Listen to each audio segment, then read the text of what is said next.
یہ نریندر مودی خود کہتے ہیں کہ میں نے کام کیا اور مشرقی پاکستان کی علیحدگی میں کام کیا.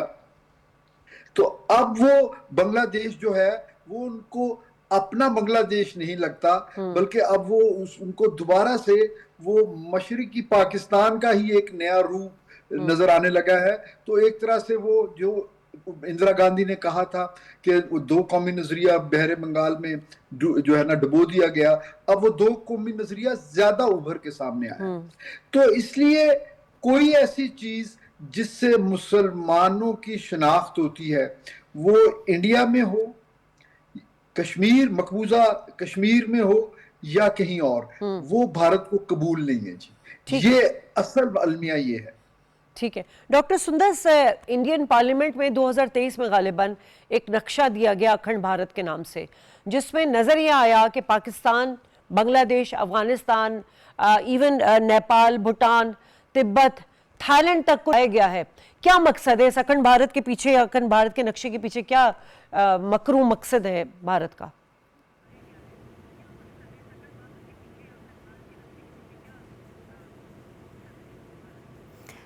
دیکھیں جی، یہ بالکل ایک مذائقہ خیز قسم کی بات ہے. آپ کو کوئی بچوں کی ڈرائنگ تو نہیں ہے کہ آپ نے نقشہ جو ہے وہ اپنے پارلیمنٹ میں بین کے بنایا اور آپ سمجھیں گے کہ صبح اٹھیں گے اور یہ اکھنڈ بھارت کا خواب آپ کا پورا ہو جائے گا اور نقشہ جو ہے شاید خدا نخواستہ منظر عام پر آ جائے گا. خطے میں اگر اکیلے رہنے کی کوئی مثال ہے تو بھارت سے بہتر کوئی نہیں ملتی ہے. پہلے تو وہ صرف پاکستان سے انسیکیور تھے، اب وہ جو ہے وہ بنگلہ دیش سے بھی انسیکیور ہیں، کہ جیسے کہ اعجاز ملک صاحب نے کہا کہ ان کو وہ اپنا نوپنی والا بنگلہ دیش جو ہے وہ نظر نہیں آ رہا، جس میں حسینہ واجد کے دور میں جو ہے انہوں نے بہت مینوپلی کی اور بہت مینیپولیٹ کیا. اب ان کو پاکستان کے ساتھ بنگلہ دیش کا گٹھ جوڑ جو ہے وہ کسی بھی طرح ڈائجسٹ نہیں ہو رہا ہے. تو ان سے برداشت نہیں ہو رہا ہے کہ خطے میں آلریڈی ایک پاکستان ایک اسٹرانگ ملک موجود ہے، اس کے ساتھ بنگلہ دیش بھی ایک سیکنڈ مسلم اسٹرانگ کنٹری ابھر کر ساتھ، کیونکہ ان کا خیال تھا کہ صرف ہندوستان ہی جو ہے مطلب وہ ان کی اجارہ داری رہے گی چائنا کے بعد، جو ہے وہ چائنا سے مقابلہ کرنا چاہ رہے تھے. اور آپ نے دیکھیں کہ نیپال کو وہ کہتے تھے جناب نیپالیوں کو بنانے والے ہم ہیں. نیپال جن کی خود کی اپنی دوستی جو ہے چائنا کے ساتھ بہت زیادہ اچھی ہے، ٹھیک ہے، تو وہ جو سیکنڈ ہندو کنٹری ہے نیپال، اس کو بھی جو ہے وہ اون نہیں کر پا رہے ہیں. اور نیپال کو بنانے والے وہ کہتے ہیں جناب کہ ہم نے بنایا ہے نیپال کو، اور جیسے کہ نیپالی جو ان کے محتاج ہیں. اور آپ دیکھیں کہ آپ نیپال اور چائنا کی کتنی اچھی دوستی ہے، اور چائنا تو آلریڈی سپر پاور ہے اس پورے خطے میں اور اس کا تو کوئی مقابلہ نہیں ہے. تو پورے خطے میں بھارت جو ہے وہ اس اکھنڈ بھارت کے زوم سے جو ہے باہر نکل چکا ہے، وہ اکیلا رہ گیا ہے. اور گلگت بلتستان کیا آزاد کشمیر بھی جو ہے ہم ان کو جو ہے وہ نہیں لینے دیں گے. اور ایک وہ جو ہے وہ خطہ ایسا ہے کشمیر کا جس کو ابھی بھی جو ہے وہ اون نہیں کر سکتے ہیں، چاہے 9 اگست کے 5 اگست کے 2019 5 اگست کے واقعے کے بعد سے جو ہے وہ کتنی ہی کوشش کیوں نہ کر لیں، لیکن وہ کشمیر کو کبھی بھی جو ہے وہ ایک کانٹراڈکٹری ایریا ہی رہے گا، وہ کانفلکٹ زون ہی رہے گا، اور وہ کبھی بھی جو اس کو اس طرح سے وہ نہیں کر سکتے ہیں. تو آپ جی بھی گلگت بلتستان تھا وہ جس کی آپ کیا بات کر رہے ہیں، تو آپ دیکھیں کہ آپ ہیومینٹیز رائٹ کی وائلیشن انہوں نے کی، ہیومن رائٹس کی وائلیشن کی، انہوں نے مائنورٹی رائٹس کی وائلیشن کی، خود ویمن رائٹس کی وائلیشن جتنی بھارت کے اپنے اندر ہوتی ہے. تو وہ ایسی کنٹری، ایسا ملک جو ہے جس کے اپنے مائنورٹیز، جس کے اپنے لوگ جو ان سے محفوظ رہی ہیں، اپنے ہی لوگوں میں مذہب کی بنیاد پر انتشار پھیلانے کی مثال بھارت سے بڑھ کر جو ہے ہمیں کہیں نہیں ملتی ہے. اور اس طرح کی حرکتیں کر کے نہ صرف وہ اکیلے رہ جائیں گے بلکہ اکیلے رہ چکے ہیں. اب آپ دیکھیں ان کی جو پارلیمنٹ ہے، ان کی جو اپوزیشن ہے وہ اس کے بارے میں کیا کہہ رہی ہے، ٹھیک ہے. اب ان کی اپوزیشن کیا، اب ان کے اپنے عوام بھی آپریشن سندور کے بارے اس قدر بے نقاب ہو چکا ہے مودی سرکار کی حکومت جو ہے، کہ اب ان کے اپنی عوام بھی ان کی باتوں میں یہ جو ہمیشہ سے اگینسٹ پاکستان، اگینسٹ مسلمان جو کارڈ انہوں نے کھیلا ہے، اب وہ تیسرے الیکشن کیمپین میں مودی کا وہ کارڈ نہیں چل رہا ہے، ٹھیک ہے. اب انڈینز کو بھی سمجھ آ گئی، ہندوؤں کو بھی سمجھ آ گئی ہے کہ سوائے ایک جو آر ایس ایس کی جو ایک چھوٹی سی وہ کلاس ہے، یا جو وہ جو مائنورٹی ہے، یا جو بہت مخصوص آبادی کا وہ حصہ ہے جو کہ شاید پڑھے لکھے بھی لوگ نہیں ہے نا، تو وہ صرف وہی مودی کی باتوں میں آتے ہیں جن کے پاس شاید اسکول اور ٹوائلٹ کی فیسلٹی بھی نہیں ہے. تو آپ صرف ان کی برین واش کر سکتے ہیں، آپ باقی جو ہندوستانیوں کی اور انڈینز کی جو ہے ہندوؤں کی برین واش اب مزید تیسرے ٹینیور میں نہیں کر سکتے ہیں، کیونکہ وہ جو پاکستان کارڈ پہ کھیل رہے تھے آپریشن سندور کے بعد بعد ان کا وہ بھی جو امیج تھا وہ اپنے ہی ملک کے لوگوں کے آگے بہت بری طرح کولیپس ہو چکا ہے. ٹھیک ہے, ان کا خیال تھا کہ جناب ہم لوگ ویپنز ٹیکنالوجیکلی بہت ایڈوانس کنٹری ہے, ڈپلومیٹکلی بہت. ابھی آپ نے دیکھا شنگھائی تعاون تنظیم میں جو ہے ایس جے شنکر کہاں پر تھے اور پاکستان کے اسحاق ڈار صاحب کہاں پر کھڑے تھے. تو it was a huge diplomatic one from Pakistan side. نہ صرف سفارتی میدان میں ہم جیتے ہیں, میدان جنگ میں ہم جیتے ہیں, تو ہم تو پوری دنیا میں ایک بار پھر سے آپریشن سندور کے بعد جو ہے ہمارا سر فخر سے بلند, اور پوری دنیا نے دیکھا انٹرنیشنل ریلیشنز میں پاکستان جو ہے وہ ان اینی وے کہاں پر کھڑا ہے. ڈونلڈ ٹرمپ نے کتنی تعریف کی, سپر پاورز کتنی تعریف کر رہے ہیں. ان کے ساتھ کون تھا؟ اسرائیل تھا, اور وہی آر ایس ایس کے چند گنڈے جو ہے وہ اسرائیل انڈیا کے جو بینرز لے کر اس وقت انڈین سڑکوں پر موجود ہیں. اور کون ہے وہاں پر؟ آر ایس ایس کے ہندوتوا پالیسی کے مخصوص مٹھی بھر لوگوں کے علاوہ کوئی بھی اسرائیل کی بات نہیں کر رہا. اور وہ طالبان رجیم, افغانستان اور اسرائیل, صرف ان دو ممالک نے بھارت کو سپورٹ کیا جن کو تو لوگ خود ملک ہی نہیں کوئی مانتا ہے, جن کو کوئی حکومت نہیں مانتا ہے. ٹھیک ہے, آپ کا پوائنٹ اور آ آپ گیا. دیکھیں پوری دنیا کس طرح سے آپریشن سندور میں پاکستان کے ساتھ کھڑی. جی اعجاز صاحب, مسلمان کتنا بڑا تھریڈ ہے بھارت کے. مطلب آپ یہ دیکھیں نا کہ یہ جو پاکستان کے ساتھ جنگ ہوئی ہے, اس جنگ کے بعد جو ان کی فوج کی جو اسپوک پرسن ہے کرنل صوفیہ قریشی, انہوں نے سو کالڈ جو آپریشن سندور کی کامیابی کی جو من گھڑت ایک پریس کانفرنس کی ہے, اسی کو لے کر بی جے پی کے جو منسٹر ہیں انہوں نے اپنی اسپوک پرسن فوج کی اس کا جو کیریکٹر اسیسینیشن کیا, کیونکہ وہ مسلمان تھی, جسے بہرحال واقعی عدالت نے کہا کہ ان پر منسٹر صاحب پہ ایف آئی آر کاٹا ہے, وہ کٹی نہیں کٹی. لیکن کہنے کا مقصد یہ کہ اپنے اندر جو مسلمان جو ان کے اپنے فورسز میں ہیں, یا جو اپنے ان کے جو کچھ پولیٹیشنز ہیں یا کچھ اور فورم پر کام کر رہے ہیں مسلمان, ان کے لیے کتنا بڑا دشمن ہے یہ بھارت. جی بالکل. دیکھیے, جو مسلمان اپنی جو جغرافیائی جو ہے مجبوریوں کی وجہ سے بھارت میں رہ گئے جب پارٹیشن ہوئی, تو انہوں نے جو ان کے لیڈرز تھے یا ایلڈرز تھے, انہوں نے کوشش کی کہ اپنے آپ کو مین سٹریمنگ میں جو وہ لے کے آئیں, تعلیم کے ذریعے, جابز کے ذریعے. اور شروع میں اگر آپ دیکھیں تو ان کی گورنمنٹ میں بھی مسلمان تھے, اور وہ جو ایک نیشنلسٹ آئیڈیالوجی تھی بھارت کی, اس کو وہ لوگ پروفیس کرتے تھے, اور بڑے اچھے طریقے سے وہ بھارت میں رہتے تھے, کیونکہ ایک بڑا سائزیبل وہاں پہ پاپولیشن ہے مسلمان کوئی وہاں پہ فریکشن میں نہیں ہے. لیکن آہستہ آہستہ جب بھارت میں وہ نیشنلسٹ یا سیکولر انوائرمنٹ جو ہیں وہ مارجنلائز ہوتی چلی گئیں, اور یہ اکھنڈ بھارت اور ہندوتا کی فلاسفی جو ہے وہ بالکل ڈاکٹر صاحب صحیح فرما رہی کہ وہ ہے تو ایک چھوٹا سا گروپ, لیکن چونکہ اقتدار ان کے پاس ہے اور جو باقی جو انسٹرومنٹ آف کوئرشن ہیں وہ ان کے پاس ہیں, تو اس لیے وہ تمام مائنورٹیز کو سر فہرست آف کورس بھارت میں ان کے جو عزائم ہے اس کے خلاف ظاہر ہے ان کو مسلمان خطرے اپنے لیے خطرہ لگتا ہے. پھر سکھوں کے ساتھ بھی ان کے کوئی اچھے تعلقات نہیں ہیں اور اچھا سلوک نہیں ہے, آپ نے دیکھا ہی ہے. تو یہ جو ہے یہ ساری چیزیں بہرحال میرا خیال ہے کہ یہ ایک شاید ایک قدرت کا اپنا ایک نظام ہوتا ہے,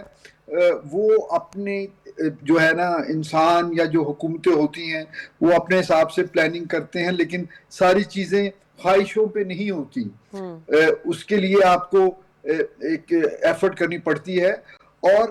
میں بھارت کے پوائنٹ آف ویو سے دیکھوں تو یہ ان کے اوپر ایک برا وقت آیا ہوا جی. وہ ڈپلومیٹک فرنٹ پہ وہ ہمارے بارے میں پروپیگنڈا کرتے تھے کہ ہم آئسولیشن کا شکار ہیں, تو اس کا نتیجہ آپ نے دیکھ لیا کہ دنیا میں اب ان کو کیا ٹریٹمنٹ مل رہا ہے. اور پاکستان کا الحمدللہ دنیا میں جو ایک ہم انفلوئنس ریڈیٹ کر رہے ہیں, اور ایز اے ساورن اسٹیٹ ہم جو اب رسپیکٹ انجوائے کر رہے ہیں, یہ انپریسیڈنٹڈ ہے. اسی طرح ان کو اپنی ملٹری مائٹ کے اوپر ان کو بڑا جو ہے نا غرور تھا, وہ غرور جو ہے اللہ کے فضل و کرم سے ہمارے مسلح افواج نے اس کو بھی خاک میں ملا دیا. ٹھیک ہے ڈاکٹر سندر سے پہلے تو پاکستان میں فتنت الہندوستان جو ہے اس نے عدم استحکام ایک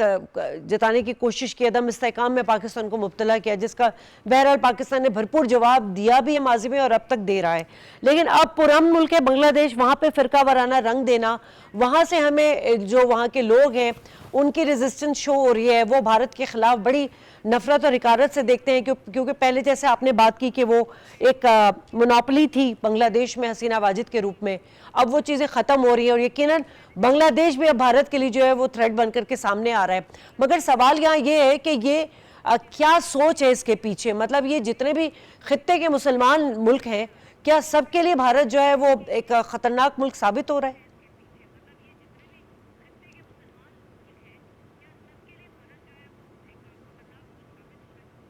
بھارت تو خود اپنے ہی لیے خطرناک ملک ہو رہا ہے. بھارت پاکستان اور بنگلہ دیش کے اس دوستی اور گٹھ جوڑ سے خوف زدہ ہے باقاعدہ کہ جو وہ فیوچر میں پرسیو کر رہا ہے, جو پریڈکٹ کر رہا ہے کہ اگر یہ دو ملک دوبارہ سے ایک ہو جاتے ہیں تو مسلمانوں کی جارہداری خطے میں جو ہے وہ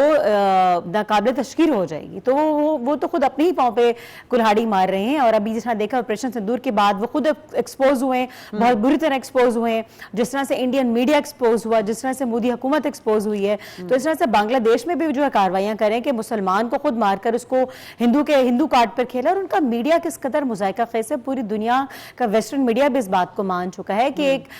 مطلب ایک اتنی فنی سچویشن انہوں نے آپریشن سندور میں کریٹ کر کے رکھی ہے کہ جو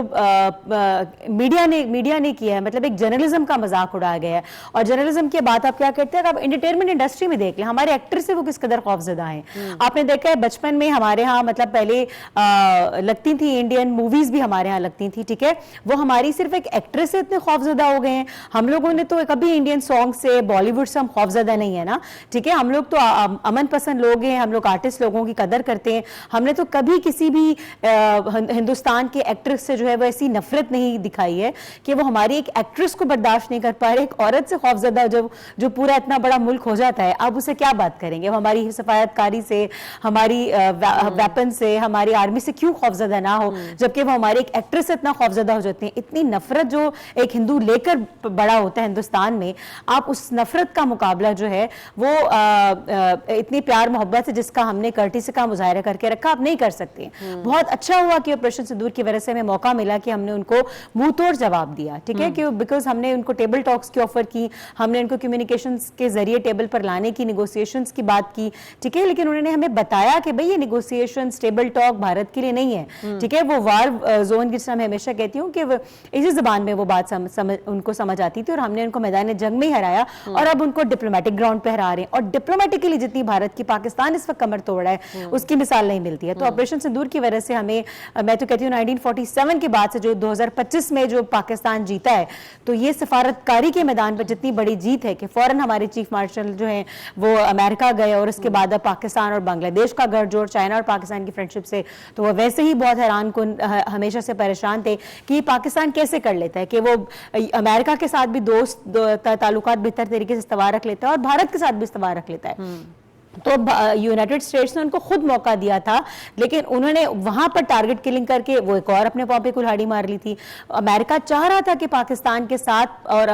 چائنا کے اگینسٹ بھارت کو تیار کرے, لیکن انہوں نے پاکستان میں ٹارگٹ کلنگ کی, پھر کینیڈا میں ٹارگٹ کلنگ کی, اور پھر نیو یارک میں جو ٹارگٹ کلنگ پلان کی, اس کے بعد سے انہوں نے امریکہ کو بھی خود سے دور کر دیا. اور جب آپ نے ہماری جو ایئر فورس نے جو کر دکھایا ماشاءاللہ کہ جس طرح 30-31 ممالک کی ایئر فورس جو ہیں وہ سر بہتر جانتے ہیں کہ پاکستان کے ساتھ ٹریننگ لینا چاہ رہی ہیں, ٹھیک ہے, تو پاکستان کے ساتھ ابھی ساؤتھ افریقہ نے ریکویسٹ کی ہے, تو بہت سارے ممالک پاکستان ایئر فورس سے ریکویسٹ کریں کہ ہمیں ٹرین کریں. تو بھارت کے منہ پر تو گاہے بگاہے ایک کے بعد ایک, میں کہتی ہوں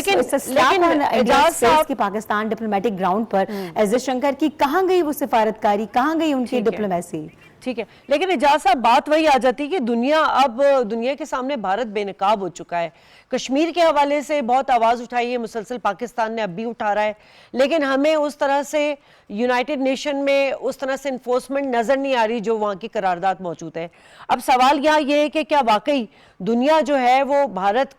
کو بے نقاب ہونے کے بعد اس کو اس طرح پریشرائز کرے گی, یا پھر اپنے اکانومکلی انٹرسٹ میں اس کو اگنور کر دے گی؟ دیکھیے شازیہ, ہمیں کوئی بہت زیادہ ان ریئلسٹک توقعات نہیں رکھنی چاہیے, لیکن چیزیں جو ہیں وہ ڈیفینیٹلی وہ جو ہے پازیٹیوٹی کی طرف جا رہی ہیں. آپ یہ دیکھیے کہ اس وقت انٹرنیشنل پالیٹکس تو جیو اکنامکس پہ ہی چلتی ہے, لیکن آج سے 6 ماہ پہلے تک لوگ جو ہیں اس ساؤتھ ایسٹ ایشیا کو بھارت کے پرزم سے دیکھتے تھے, تمام زیادہ تر ممالک, کیونکہ بھارت ان کے لیے ایک بہت بڑی مارکیٹ ہے, بھارت کی کولیبریشنز ہے, خاص طور پہ امریکہ کے ساتھ جو اس کی ایک اسٹریٹجک الائنس ہے چائنا کنٹینمنٹ پالیسی کی وجہ سے, وہ اس اعتبار سے اس وقت پچھلے دور میں تو ہماری کوئی بات سننے کو بھی تیار نہیں تھا نا. تو اب ہم اس ایک ایکسٹریم سے ہم دوسری طرف جا رہے ہیں. ابھی جو پہلی کامیابی تو یہ ہے کہ ہم ایک اس سوئنگ کے نیوٹرل جو ہے نا اس پہ آ گئے ہیں, کہ جہاں پہ کم از کم اب ہمیں میرٹ پہ سنا جا رہا ہے. اب اس سے آگے جو ہم نے کرنا ہے وہ یہ ہے کہ ہم نے اپنا کیس خاص طور پہ جو Kashmir, cross border terrorism Bharat کی طرف سے پاکستان میں, اور تیسری چیز انڈس واٹر ٹریٹی, ان تینوں چیزوں کے لیے ہمیں ڈپلومیٹک فرنٹ پہ یو این کے پلیٹ فارم سے, کیونکہ یہ ان میں سے کئی قراردادیں جو ہیں وہ یو این کا ابھی تک جو ہیں پینڈنگ ایجنڈا پہ ہیں, اور پھر انٹرنیشنل لا کے مطابق یہ, اور پھر ڈپلومیٹیکلی آف کورس. سر اعجاز صاحب, ڈپلومیٹکلی تو ہمیں اتنی کامیابی ملی ہے کہ ہم اس کا عملی مظاہرہ تو ایس سی او میں بھی دیکھ رہے ہیں, جس طرح ہمارے ڈپٹی پرائم منسٹر کو وہاں پہ عزت و تکریم مل رہی ہے, اور جس طرح وہاں کے وزیر خارجہ کو, جے شنکر کو, جس طرح وہ جو ایک فوٹو بڑی وائرل ہوئی ہے تصویر, اسی سے اندازہ کیا جا سکتا ہے کہ بھارت کتنا آئسولیٹ ہو گیا ہے. اور اب بھارت جو ہے چین کے گھٹنے اس لیے پڑ رہا ہے کہ وہ امریکہ کو شاید یہ باور کرانا چاہ رہا ہے کہ بھائی اگر آپ ہمارا ساتھ نہیں دیں گے تو ہم چین کی طرف چلے جائیں گے. آج ہی آپ دیکھیں چین کی پیپلز لبریشن آرمی کی جو ہے وہ 98 اینیورسری ہوئی ہے, اس کی تقریب بڑی پروکار تقریب ہوئی ہے, جس میں chairman joint chief of staff committee general Sahir Shamshad Mirza جو ہے وہ بطور مہمان خصوصی موجود تھے, جہاں پر انہوں نے جو چینی صدر ہیں ان کی قیادت میں چین کی بڑی تعریف کی ہے. جی بالکل ایسے ہی ہے, لیکن میں اس پہ صرف یہ ایڈیشنل کامنٹس دینا چاہوں گا کہ ہمیں اپنی اس ڈپلومیٹک جو سکسیس ہے اس پہ ہمیں مطمئن تو ضرور ہونا چاہیے, لیکن اس کے بعد ہمیں کمپلیسنٹ نہیں ہونا چاہیے, کیونکہ ہم نے اگر یہ سپیس فار گرانٹیڈ لے لی تو یقین کیجئے کہ بھارت جو ہے نا کوورٹ اور اوورٹ ڈپلومیسی سے, بیک چینل ڈپلومیسی سے, لابنگ سے, ان کے اندر اتنی کیپیسٹی ہے کہ وہ دوبارہ جو ہے نا وہ انٹرنیشنل جو ایک ان کے بارے میں لوگوں کے جو ویوز ہیں یا پرسیپشنز ہیں وہ ان کو چینج کرنے کی کوشش کر سکتے ہیں. ٹھیک ہے, میں تو ہمیں ڈاکٹر سندر سے کنسولیڈیٹ کرنا ہے جی اپنی ایفرٹ کو. ہم اپنی ایفرٹ پہ مطمئن ضرور ہوں, لیکن اس کو آگے لے کے چلنا چاہیے اور اس کو سسٹینیبل ماڈل پہ ہمیں اس کو کنسولیڈیٹ کرنا چاہیے. ٹھیک ہے ڈاکٹر سندر, آج جو ہے 98 اینیورسری جو چائنیز پیپلز لبریشن آرمی کی پروکار تقریب ہوئی تھی, جس میں ہمارے chairman joint chief of staff committee general Sahir Shamshad Mirza بھی مہمان خصوصی تھے. یہ پاکستان اور چین کی جو باؤنڈنگ ہے وہ تو بے مثال ہے, دوستی بھی جو ہے وہ ہمالیہ سے اونچی ہے. ایسے وقت میں جب ایک وار ہم نے بھارت کے اگینسٹ لڑی ہے, جس میں چین ہمارے ساتھ ہر فورم پر, ہر جگہ پر پہلے بھی کھڑا تھا, اب بھی کھڑا ہے, تو آج کی اس تقریب کے بارے میں آپ کیا کہنا چاہیں گی؟